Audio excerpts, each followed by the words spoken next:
राष्ट्रवादीचे सर्व आदरणीय शरद पवार साहेब यांनी अर्चना गारे मॅडमला फोन केला होता. त्यांनी सक्त सूचना दिल्या होत्या की आघाडीचे उमेदवार म्हणून शिवसेना उद्धव ठाकरे गटाचे राजन तेली यांना पाठिंबा आपल्याला द्यावा लागेल. आपल्यासाठी आम्ही प्रयत्न केलेले आहेत आणि एवढंच नाही तर ते प्रयत्न केले तर पुढच्या वेळी म्हणजे आता ज्यावेळी सत्ता येईल ते तुमचा जरूर तो विचार या ठिकाणी केला जाईल. एवढं करून सुद्धा त्या यानंतरच्या पूर्णपणे तयारीत होत्या.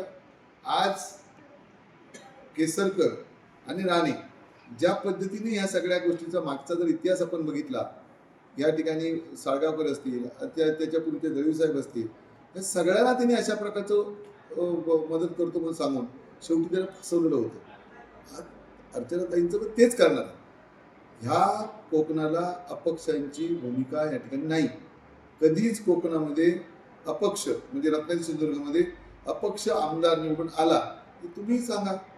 त्यामुळे ही आघाडीची मतं फुटली पाहिजेत ह्या दृष्टिकोनातून त्यांनी प्रयत्न केलेले आहेत. पण मला 100% खात्री आहे की आघाडीचे सगळे नेते एकत्र काम करत असल्यामुळे मतं कुठली फुटणार नाहीत आणि त्याचा परिणाम काही त्या ठिकाणी होणार नाही.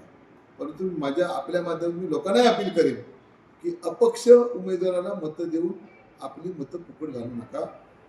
आपल्याला त्या ठिकाणी मदत ही आघाडीच्याच उमेदवाराला करावी अशा प्रकारची विनंती आपल्या माध्यमातून करतो. आमचे दिवसभरातले सर्व अपडेट्स, ताज्या घडामोडी आणि थेट लाईव्ह पाहण्यासाठी सबस्क्राईब करा, लाईक करा कोकणचं नंबर 1 महा चॅनल कोकण 7 लाईव्हचं YouTube चॅनल.